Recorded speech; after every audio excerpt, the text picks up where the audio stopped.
심야 독서입니다. 얼마 전에 7년의 밤 영화 봤는데요. 너무 재미가 없더라고요. 그런데 원작이 정유정 작가님 소설이네요. 베스트셀러 작가시잖아요. 다른 작품들도 시나리오 판권이 다 팔렸다고 하던데 문제가 뭘까? 영화가 왜 이렇게 재미가 없나 궁금했어요. 전 작가님 소설 제목만 들었지 읽어본 적이 없거든요. 그래서 궁금해서 읽기로 했어요. 이상한 독자죠. 가장 최근작이 좋을 것 같아서 종의 기원 잡았습니다. 정말 두말할 것 없이 재밌고요. 아마 7년의 밤도 소설로 보면 재밌을 것 같아요.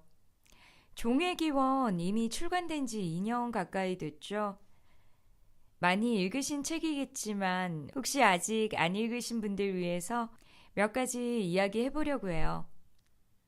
저처럼 미스터리 스릴러 책으로는 안 즐기시는 분들 있으실 거예요. 전 영화로는 이런 장르 엄청 좋아하는데 소설은 잘 안 읽어요. 소설 읽으면서 머릿속에 상상하잖아요. 장면을 만들어가면서 보는데 저의 상상력을 굳이 살인에까지 뻗고 싶지 않아서일까요? 그런데 이 소설 설상가상입니다. 사이코패스 주인공 유진의 1인칭 시점으로 전개되거든요. 상당한 부담을 가지고 읽기 시작했는데 굉장히 속도감 있고 범죄라는 관점 외에도 많은 생각을 하게 했어요. 읽으시라고 추천하는 책이니까 아주 간단하게 줄거리 소개 드릴게요. 인천 주변에 개발된 가상의 군도 신도시를 배경으로 2박 3일 동안 일어나는 살인사건입니다. 26살의 남자 주인공 유진의 1인칭 시점으로 그려지고요. 유진이 10살 때 아빠와 형을 잃게 돼요. 그때부터 간질병이 있는 것으로 알고 지금까지 약을 먹고 있죠. 중학교 시절에 수영선수로 주목받을 뻔하는데 약의 부작용으로 좌절을 겪죠. 어머니는 철저하게 아들을 관리하죠. 26살 아들에게 밤 9시 전 귀가 여행 금지, 음주 금지, 병 관리 때문이죠. 관리 뒤에는 어머니의 여동생 정신과 의사 이모가 있어요. 그리고 주요한 인물로 어머니 교통사고로 인연이 된 혜진이 있어요. 16살 때부터 혜진은 어머니가 입양을 해서 가족이 되는데요. 수영선수의 꿈이 꺾인 유진이 우연히 혜진의 책에서 변호사가 쓴 재판에 관한 글을 보죠. 변호사가 되기로 결심합니다. 그는 법대를 졸업하고 로스쿨 입학을 준비하고 있어요. 줄거리는 이런 상황에서 현재 시점이 전개되고요. 유진의 플래시백과 어머니의 유진 관찰 노트로 구성되어 있습니다. 소설은 총 4부이고요. 400쪽이 안 되는 책이에요. 굉장히 속도감 있고 중간에 끊기 어렵습니다. 빨리 읽을 수 있는 책이지만 그 몇 배의 시간을 생각에 잠기게 하는 책이기도 하고요. 읽으면서 틸다 스위튼 주연한 케빈에 대하여라는 영화 생각이 났고요. 사이코패스 아들이 나오죠. 토머스 쿡의 붉은 낙엽이라는 추리소설도 생각이 났어요. 그리고 유발 하라리의 사피엔스도 생각나는 소설이었습니다. 저는 크게 두 가지 관점에서 종의 기원 이야기해보려고 하는데요. 첫 번째가 가족이에요. 소설에는 그 가족 모두의 인생을 바꾸게 되는 유진이 10살 때 일어나는 사건이 하나 있죠. 어머니는 그 사건 이후에 큰 갈등을 겪습니다. 유진을 사랑하고 책임을 지겠다고 하지만 아들이 너무 두려운 거예요. 그녀는 아들에게 규제와 통제, 처벌로만 대응을 하죠. 냉혈한이라서가 아니에요. 자신이 진실이라고 생각하는 증거와 전문가의 진단만으로도 그녀는 너무 벅차고 힘든 거예요. 여기에다 아들에게 물어봐서 나오게 될 예상했던 발언이건 예상도 못할 발언이건 그것이 보태졌을 때 그녀가 가지고 있던 사랑의 끈을 놓게 될까 두려웠던 거죠. 아들의 시점은 이래요. 이 모든 사건이 다 일어난 지금 26살에 와서야 엄마의 노트에서 10살 때 사건을 엄마의 관점으로 읽게 됩니다. 유진의 독백이 마음에 와닿는데요. 한 번 더 해명할 기회만 줬더라도 사건은 사고로 수정될 수 있었을 것을. 지난 16년 동안 어머니는 그 일을 언급한 적이 없었다. 형의 이야기조차 꺼내지 않았다. 모든 기회를 차단해버린 채 형을 살해한 살인범이라고 완강하게 믿어온 셈이었다. 저주라도 받은 것처럼 수도 없이 같은 꿈을 꾸었다. 그때부터 지금까지 자라지 않은 소년으로 그날을 반복해서 살았다. 이 부분인데요. 스포일러가 될까 조심스럽게 말씀드리는데 유진이 말하는 것과 진실은 또 다르기도 합니다. 스포 받으니까요. 먼저 소설에서 나갈게요. 이 소설에서 사이코패스 범죄라는 것을 도려내고 보면 부모 자식 간 갈등이 남아요. 요약하자면 이거죠. 왜 그때 나에게 물어보지 않았어? 항상 뒤늦은 말이죠. 모든 갈등이 터져 나와서 이제는 수습하기 너무 어려운 시점에 왔을 때 원망과 후회, 애증이 폭발해서 나오죠. 가족에게 두려운 진실을 말하는 것 어려운 일일 경우가 있죠. 가족 관계, 부모 자식 관계가 힘들 수밖에 없는 것 같아요. 남녀가 이세를 계획하고 낳았어요. 어떤 자식이 나올지 몰라요. 물론 유전자를 나눠줬지만 우리 뇌가 모든 부분을 사용하는 것 아니라고 하죠. 굉장히 일부분만 쓰죠. 물려받은 유전자 중에 엄마 아빠가 전혀 사용하지 않은 부분을 우리가 사용할 수도 있는 거죠. 다시 말해서 부모와 자식은 다를 수 있죠. 그리고 자식 입장에서는 사실 더 황당합니다. 나왔는데 이 사람들이 부모야. 이런 거죠. 어떤 면으로는 굉장히 폭력적인 관계죠. 좋아하는 연인이나 친구처럼 선택하는 게 아닙니다. 갈등이 있을 수밖에 없는 구조죠. 그럼에도 불구하고 무조건적으로 죽는 그날까지 사랑을 지켜야 합니다. 참 흥미로운 건 남녀 사이는 좋아하다가 사랑으로 빠지게 되잖아요. 그런데 가족은 기승전 사랑입니다. 세월이 흐르면서 내 아들, 내 부모가 멋진 한 사람으로 함께하고픈 좋아하는 사람이 되느냐, 아니면 사랑에 머무느냐, 그것도 아니면 힘겹게 사랑을 지켜가는 사이가 되느냐. 가족이라는 게 서로 잘 알기 때문에 아픔을 건드리지 않으려고 조심을 하기도 해요. 가족끼리 모여서 알맹이 없는 대화 할 때 있지 않나요? 그런데 정말 사랑하는 사람의 도움이 필요한 순간 꼭 있죠. 그 옆에 가족이 있는 경우가 많고요. 기본값을 사랑으로 두고 있는 가족이라는 사람들과 마주하게 됩니다. 그들끼리는 상대가 도움이 필요한 순간 눈에 보이죠? 알고 싶은 본능과 알리고 싶지 않은 본능, 또 알리고 싶은 본능과 알리고 싶지 않은 본능. 그 눈 안에는 많은 이야기가 있어요. 말은 못하고 눈빛만 보내기도 하죠. 알고 싶은 마음과 알리고 싶은 마음, 이 둘이 만나야 대화가 되는데요.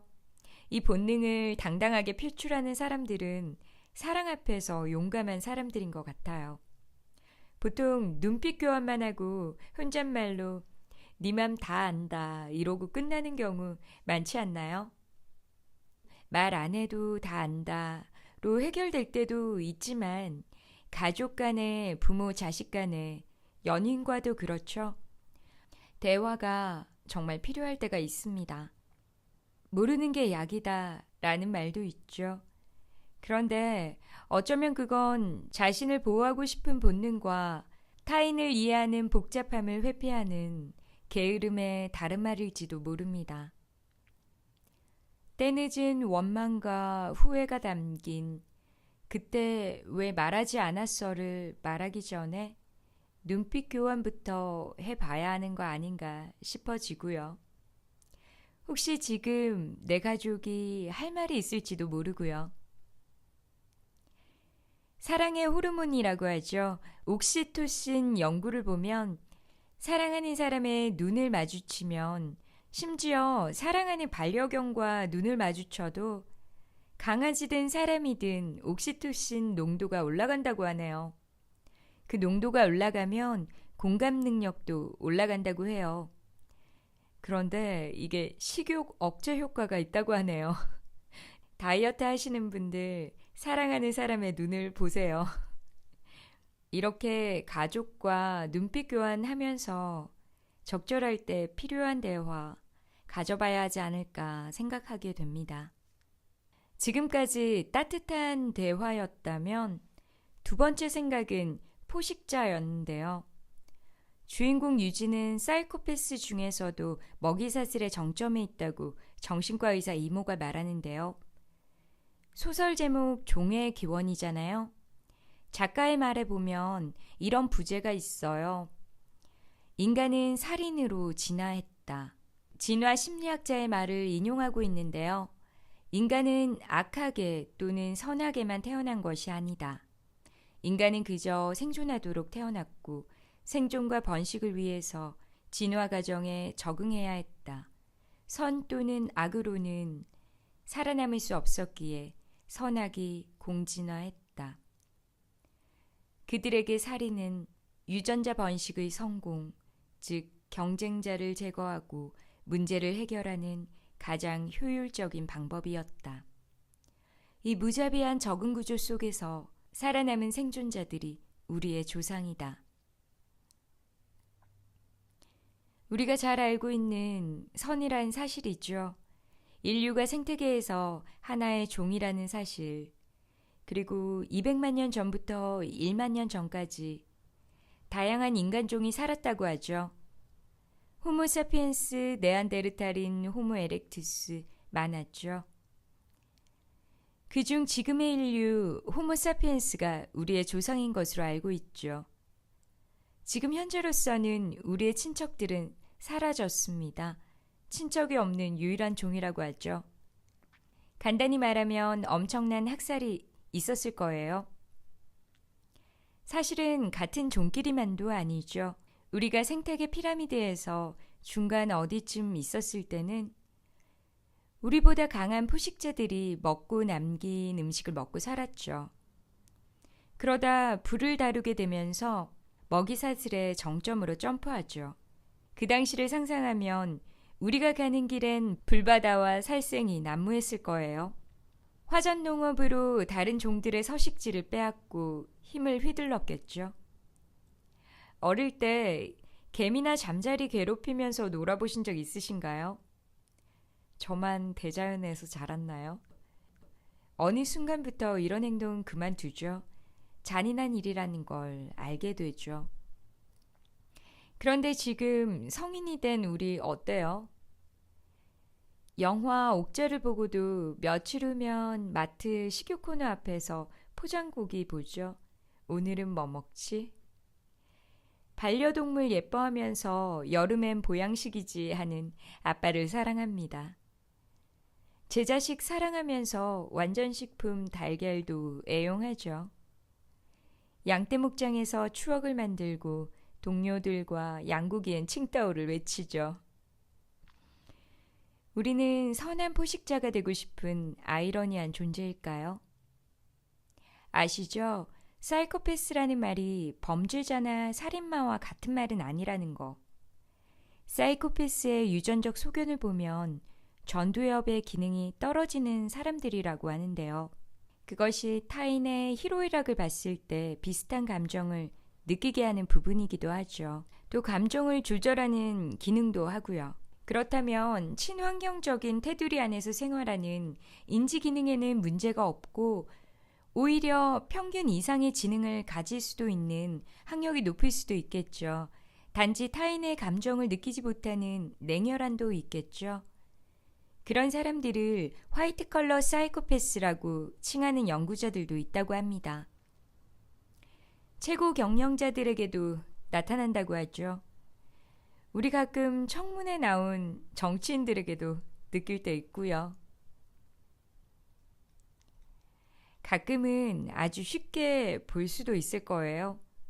회사에서 팀장들 중에 팀원들의 개인적인 사정, 사생활이라고 알고 싶어 하지 않는 팀장이 있고 자기 일처럼 개인 대소사 모두 챙기는 팀장도 있죠. 공적인 자아랑만 관계하고 싶은 팀장을 크게 둘로 나눠 볼까요? 한쪽은 내가 그걸 다 알면 시킬 일 못 시키고 사정 다 봐주다 보면 팀플레이와 성과에 지장을 초래한다. 내가 나의 공감 능력 때문에 심적 갈등하기 싫다. 냉정하게 행동하고 싶다라고 생각하는 냉철하려 노력하는 팀장. 다른 하나는 정말 별 관심이 없고 공감 의지도 없고 공감도 안 하는 팀 성과에 효과적으로 매진하는 속 편한 성과형 팀장. 이렇게 두 부류가 있겠죠. 그러면 공사를 넘나들면서 팀원들을 챙기는 팀장도 역시 둘로 나누면 속사정을 알고 아우르고 달래고 팀플과 성과에 최선을 다하면서 사적으로 공적으로 갈등과 번뇌를 벗삼는 팀장이 있겠죠. 속이 나만하지 않겠죠. 다른 하나는 지능적으로 공사를 넘나들면서 적시적소의 득과 실을 따지고 합리적으로 팀원을 활용해서 성과를 극대화하죠. 실제 공감 능력은 없어서 성과형 연기파 팀장이죠. 누가 사이코패스일까요? 아니면 누가 성공할까요? 어떤 부류가 되고 싶으신가요? 직장 생활하면서 인생 연극이지 뭐 하는 사람 많이 봤는데요. 직장인들은 모두 연기파 배우 지망생인가요? 우리가 말하는 성공, 그것이 많은 부분 사회적 성공이라고 본다면 우리가 지향하는 사회적 성공이 아이러니하게 느껴집니다. 이 소설에서 정신과 의사 이모도 제 소견으로는 화이트 컬러 사이코패스 기질이 있어요. 이건 단지 개인적 소견입니다. 소설을 읽으면 거의 마지막에 너무 대담하거든요. 사이코패스라는 말이 우리의 양면적인 선과 악을 대변하는 말처럼 느껴지기도 합니다. 누군가에게 낙인을 찍기에 우리는 너무 복잡하고 하찮은 호모사피엔스가 아닌가 심란해지기도 하고요. 지금까지 종의 기원 읽고 주절주절 이야기해봤는데요. 책의 한 부분 읽어드리면서 마무리할까 해요. 유진이 변호사가 되겠다고 결심하는 부분이 있어요. 이듬해 봄 그 생각이 바뀌었다.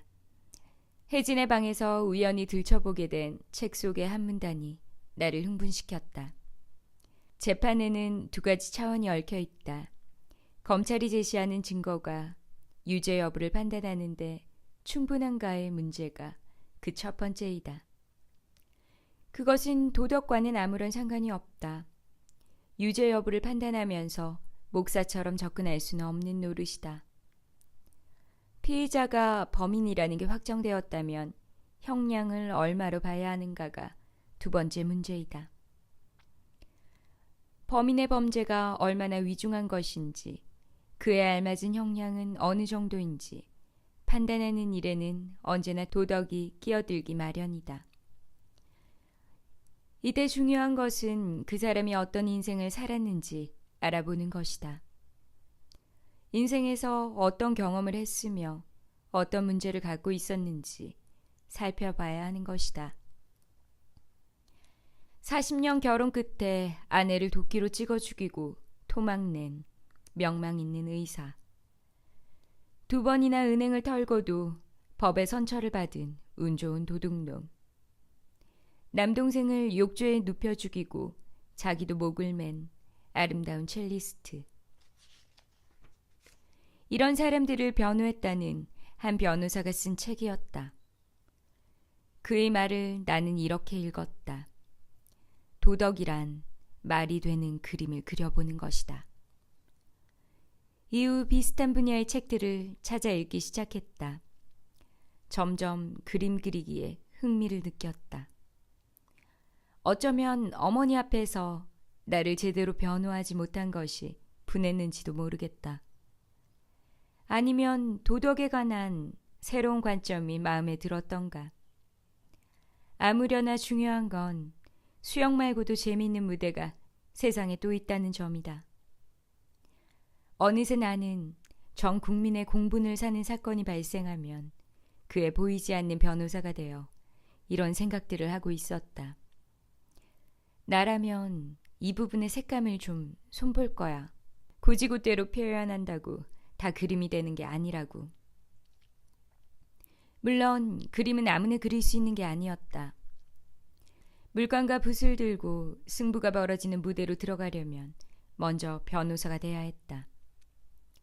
변호사가 되려면 로스쿨에 가야 하고 로스쿨에 가려면 법대에 가는 게 유리하며 법대에 가려면 공부부터 해야 했다. 유진이 아니었다면 아마 시도할 엄두도 내지 못했을 것이다. 수시와 정시에 모두 실패하고 재수 끝에 원하는 대학에 들어갈 때까지 녀석은 기꺼이 내 도우미가 되어 주었다. 이후 7년 나는 내 삶에 충실했다고 자부한다. 수영을 할 때만큼 어쩌면 그 이상으로 최선을 다했다.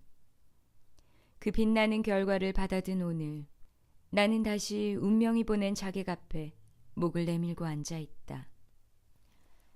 섬뜩한 부분이기도 합니다. 범죄와 법이라는 것이 의문을 가지게 하죠. 얼마 전 뉴스에서 안희정 사건 무죄 판결 보시고 생각 많이 하셨죠? 사회는 법과 도덕으로 움직인다고 볼 수 있죠. 도덕은 우리가 느끼는 것보다 더 가변적이죠. 법은 그 뒤를 허겁지겁 따라가고요. 그 사회 속에 우리가 살죠. 문제 해결은 문제의 인지에서 시작할 거예요. 너무 바쁜 우리지만 나를 바라볼 시간, 가족과 대화할 시간, 사회도 한번 둘러볼 시간, 책 읽을 시간 만들어보는 거 어떠세요? 재밌지만 무거운 책 종의 기원이었습니다. 다음 책도 궁금하시다면 구독 부탁드려요. 다음에 또 봬요.